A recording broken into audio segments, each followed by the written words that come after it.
Ya, Oke. Assalamualaikum warahmatullahi wabarakatuh. Saya Ridwan Saidi. Saya itu lahir tanggal 2 Juli 1942 di zaman Jepang, karena Jepang berkuasa 8 Maret 1942. Tapi di zaman Jepang itu administrasi udah berjalan. Akta yang dibuat itu diketik. Selembar aja saya udah nggak bisa temukan lagi akta kelahiran saya, kesaksian dari kepala kampung gitu.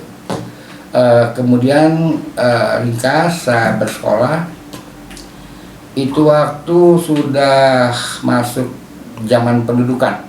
Ibu kota sudah tidak di Jakarta tapi di Jogja. Saya bersekolah tahun 48. Saya nggak tahu kalau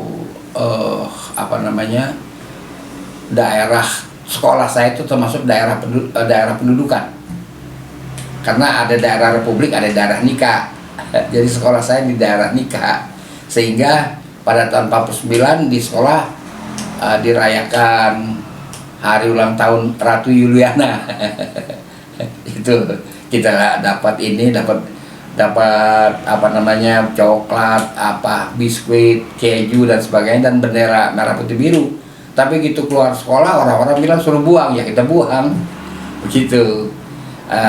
Nah, di dalam tradisi Betawi, setelah disunat, paling lambat disunat umur 10, setelah selesai disunat kita harus jadi cicak langgar.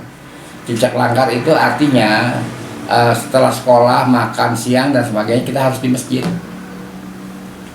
sampai jam 4 asar. Sekitar asar tidak baru keluar.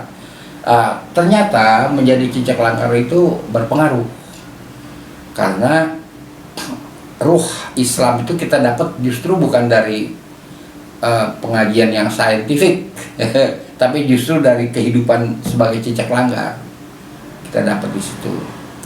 Nah, itu waktu kita harus selesai, tidak lagi jadi cicak langgar setelah akil balik. Jadi antara dihitan sekitar umur 10 sampai akil balik umur 13, 3 tahun itu harus menjalani kehidupan sebagai cicak langgar.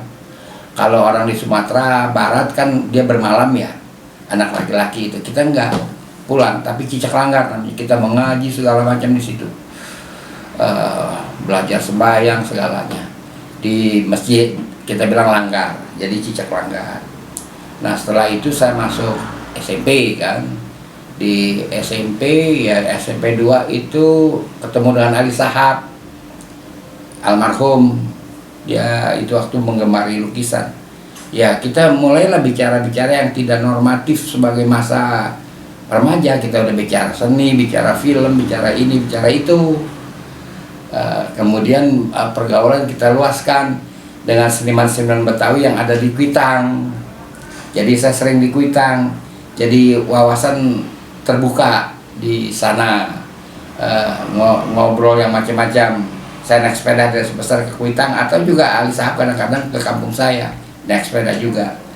Nah, selesai di SMP itu juga saya mulai menulis di majalah dinding ya, mulai menulis di majalah dinding.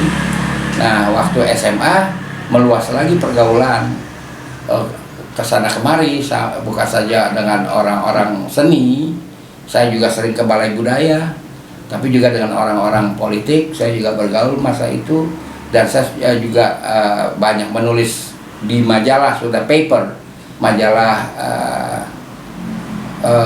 Rasulullah sekolah SMA, majalah siswa saya ingat namanya. Saya udah menulis di situ. Lalu saya iseng-iseng mencoba mengirim sajak di sebuah koran namanya Marinho. Dimuat di halaman 1 sajak saya, tapi saya udah nggak bisa temukan lagi itu sajak. Minat seni melebar di situ, dan minat politik juga sama kencangnya. Jadi saya penonton film, penonton pertunjukan, dan segala-galanya saya mempelajari semua itu. Nah, kemudian di masa-masa SMA itulah kita guru sejarah, guru arkeologi itu mengajak ke lapangan. Di situ saya mulai mencintai riset. Dia menerangkan pergi ke daerah Pangandaran, kemudian ke daerah Kompleks Borobudur. Nah di situ saya mulai mencintai, itulah masa-masa itu, masa kanak-kanak itu. Dan saya udah jarang dengan teman-teman di kampung, walaupun sering karena saya main bola, jadi masih sering ketemu mereka, tapi tidak seperti sebelumnya. Udah lebih banyak saya mengunjungi teman-teman di luar, sudah menyukai berbicara soal yang lebih luas dengan tema-tema kebudayaan, tema politik, begitu masa-masa itu. Nah terus waktu kecil tuh Dato mainnya kemana aja Dato? Oh, ya saya udah main itu antara lain di waktu kan masuk Goa Istiqlal ya. Istiqlal belum didirikan, tapi direncanakan mau ada masjid oleh Bung Karno, tapi belum berdiri. Itu waktu saya kelas 4, saya naik sepeda masuk ke Goa. Goa Istiqlal itu panjang sekali. Dan sekarang saya kira sudah di bawah masjid itu Goa.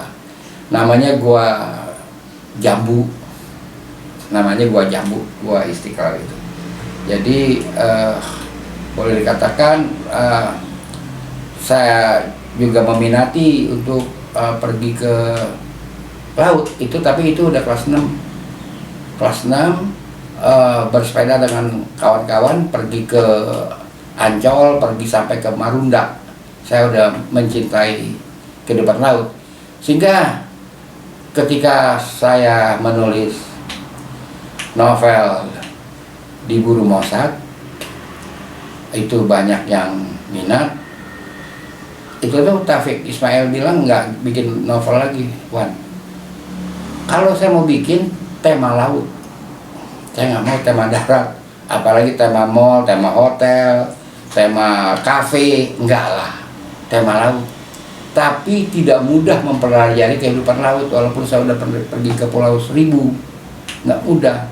Dan tidak ada novel Indonesia tema laut. Ini Negeri Bahari nggak ada. Dengan Larus juga dia pernah ke rumah ngobrol-ngobrol. Dengan Larus saya katakan kita nggak ada tema laut. Seperti di Barat malah filmnya ada di Old Man and the Sea, Spencer Tracy. Kemudian di Jakarta ada Muhammad Bakir, Hikayat Nakhoda Asik. Ada dia buat itu, tapi lain nggak ada. Memang nggak mudah, tapi harus ada. Kehidupan laut kita nggak ada yang mengangkat, baik film maupun novel, nggak ada. Semuanya cerita darat, cerita hotel, nggak ada. Nah ini persoalan juga dengan kesusahan kita, terlalu miskin. Masalah kelautan dikisahkan. Nah karena itu, karena saya nggak mampu bikin novel dengan tema laut, saya nggak menulis novel lagi.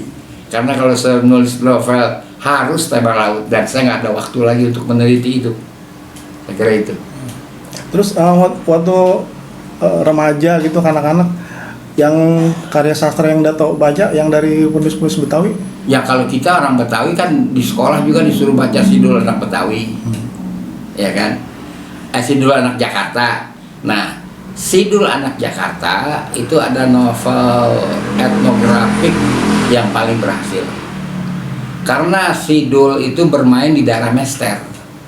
Lagu anak-anaknya dan sebagainya tidak selalu sama dengan kami yang ada di wilayah tengah. Itu istimewanya Aman Datuk Majoindo. Dia menguasai betul etnologi Betawi Mester. Dia sangat kuasai. Saya betul-betul diajak ke Mester zaman dulu kalau baca lagi Sidul itu baca, kita salah asuhan. Itu banyak novel-novel standar yang mesti dibaca kan dulu, dari SD sampai SMP membaca itu harus. Nah itu terus